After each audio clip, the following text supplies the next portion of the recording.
की तरफ से मैं बहुत संक्षेप में छोटी सी बात आपसे अपील करना चाहती हूं। जो कौम अपनी बड़ाई करती रहती है, अपना आत्मचिंतन नहीं करती, उसकी गति रुक जाती है प्रगति की। पहले भी बात कही गई, लेकिन मैं 3 चीजों की तरफ आपका ध्यान दिलाना चाहती हूं। हमारी युवा पीढ़ी बड़ी आकर्षित हो रही है। एक नशे की आदत, एक अपराधों की तरफ आकर्षण और एक लापरवाह तेज ड्राइविंग के प्रति आकर्षण। नशे का तो ये हालत है, मैं देखती हूं इसको बुराई नहीं समझते, लोगों ने इसको फैशन समझना शुरू किया है। फेसबुक पर बड़े शान से डालते हैं, भाइयों फलाने भाई के 2 दुकानें निकल गई हैं। तो क्या ये प्रसाद बांटने की बात है? महिलाओं के नाम से लॉटरी डाली एप्लीकेशन लगाते हैं और महिला जो घर की लक्ष्मी होती है उसका नाम बाजार में दारू के ठेके के ऊपर लिख देते हैं। ये ठीक चीज नहीं है। नशा घर को बर्बाद करता है, प्रतिष्ठा को बर्बाद करता है और महिलाएं तो बहुत दुखी हैं इस चीज से। आप कल्पना कीजिए, माँ बाप ये सोचते हैं कि बेटा बड़ा होकर हमारा सहारा बनेगा और वो बेटा दारू के नशे में आंखें तैरती हुई और टल्ले खाता हुआ घर आता है। क्या बीतती होगी माँ बाप के ऊपर। सारे अपराध नशे के कारण होते हैं, सारे एक्सीडेंट नशे के कारण होते हैं। इसलिए इस चीज से दूर रहने की जरूरत है। और मैं आपको साफ साफ कहती हूं, याद रखिए मेरी बात, आपका युवा का सबसे बड़ा दुश्मन वो है जो आदमी पहली बार आपको ये कहता है पी लो बियर दारू नहीं होती, पी लो, बड़े आदमी भी सारे दारू पीते हैं। वो आपका सबसे बड़ा दुश्मन है। चाय की आदत भी छूटनी मुश्किल हो जाती है। दूसरी चीज अपराध। एक खास चीज जो मैंने देखी बड़ी नकारात्मक, अपनी जाति के अपराधियों का पक्ष लेना शुरू कर दिया है सबने। पितर बना दिया है अपनी जाति के अपराधियों को। ये अपराधी खुद बर्बाद होते हैं और अपने पीछे पूरी युवा पीढ़ी को बर्बाद करते हैं। मैं आपको एक उदाहरण देती हूं।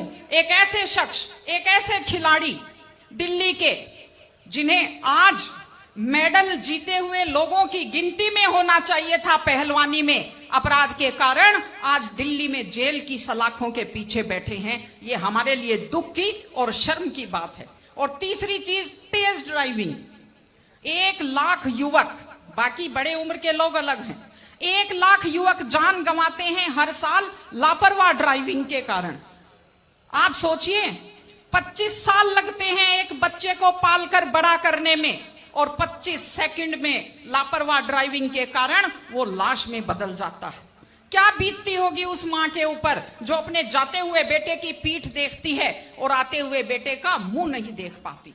आप लोग क्या सोचते हैं, अगर आप अपनी पावर दिखाना चाहते हैं तो मिल्खा सिंह की तरह तेज दौड़िए, या कि आप नीरज चोपड़ा की तरह, देवेंद्र झाझड़िया की तरह आप तेज भाला फेंकिए मोटरसाइकिल का कान मरोड़ने में, या तेज गति से कार भगाने में कोई बहादुरी नहीं होती। अगर आप सोचते हैं कि आप बड़े हैंडसम और डैशिंग दिखते हैं तेज गाड़ी भगाते हुए, आप डैशिंग हैंडसम नहीं दिखते, आप लापरवाह दिखते हैं, आप बेपरवाह दिखते हैं, आप बेवकूफ दिखते हैं। इसलिए कम से कम सड़क पर जब भी गाड़ी चलाएं, आप ध्यान से गाड़ी चलाइए। आपकी जिंदगी आपके माता पिता की भी है। एक छोटी सी चीज और कहना चाहती हूं, हमारे बुजुर्ग हमें जब पालते हैं, जो लोग खेती से बच्चों को पढ़ाते हैं, जो लोग छोटी आमदनी में बच्चों को पढ़ाते हैं, उनकी पूरी उम्र खप जाती है अपने बच्चों की जिंदगी बनाने में।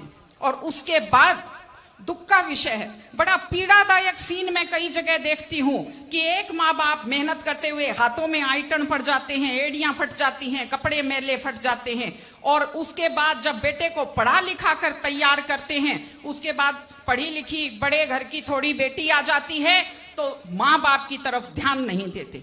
आज हमारे 60-70% घरों में हालत यह है कि बुजुर्गों को रोटी तो मिल रही है लेकिन इज्जत से रोटी नहीं मिल रही। इस चीज को बदलने की जरूरत है। माँ बाप, मैं आपसे कहती हूं, जैसी भी परिस्थिति होती है, माता पिता आपको राजकुमार की तरह पालते हैं। आपकी भी ड्यूटी है, जैसी आपकी हैसियत है, बुढ़ापे में उनको बादशाहों की तरह से रखिए, उनकी सेवा कीजिए, उनका सम्मान कीजिए। अभी जब बात आई है तो मैं आपको बताती हूं। देखिए, ये ओंकार जी खड़े हैं, कोरोना फैला, कोरोना से अपनी माता जी को बचा नहीं पाए, लेकिन उस काल में जब इतना खतरनाक माहौल था, इन्होंने अपने माताजी की इतने प्यार से सेवा की, इतने सम्मान से सेवा की कि पूरा जो कोविड हॉस्पिटल है वो आज भी इनकी सेवा का उदाहरण देता है। इस तरह से माता पिता की सेवा कीजिए, वो अपनी जिंदगी आपके लिए कुर्बान कर देते हैं। और माताएं बहनें बैठी हैं, एक छोटी सी लास्ट बात जो मैं कह रही हूं, बेटियों को समझदार बनाइए, बेटियों को बेटा मत बनाइए, क्योंकि बेटे तो लापरवाह होते हैं। बेटियों को समझदार बेटी बनाइए। जब वो घर से बाहर जाती है तो उसको समझाइए कि वो साथ अपने घर की इज्जत लेकर के जाती है। बेटियों को समझाइए कि कैसे लोग मीठी मीठी बातों का जाल लेकर शिकारियों की तरह से घूमते हैं। और अपनी बेटी को संस्कार दीजिए कि वो जिस घर में जाए अपने सास ससुर की सेवा करे। आजकल मैंने नया ट्रेंड देखा है, बेटियां माँ मम्मी की तो बहुत चिंता करती है लेकिन सास की चिंता नहीं करती हैं। ये गलत चीज है। औरत घर की धुरी होती है। अगर वृद्ध लोगों की चिंता नहीं करेंगे तो हमारे वृद्ध लोगों को सुरक्षा कैसे मिलेगी, उन्हें सम्मान कैसे मिलेगा, इनकी जिंदगी खुश कैसे होगी। इसलिए कोई भी कौम तभी आगे बढ़ती है जब वो संस्कारवान हो, जब वो मेहनती हो, जब वो शिक्षा पर ध्यान दे। हमने ये सब किया है, मैं आपको बधाई देती हूं। लेकिन आगे इन सामाजिक चीजों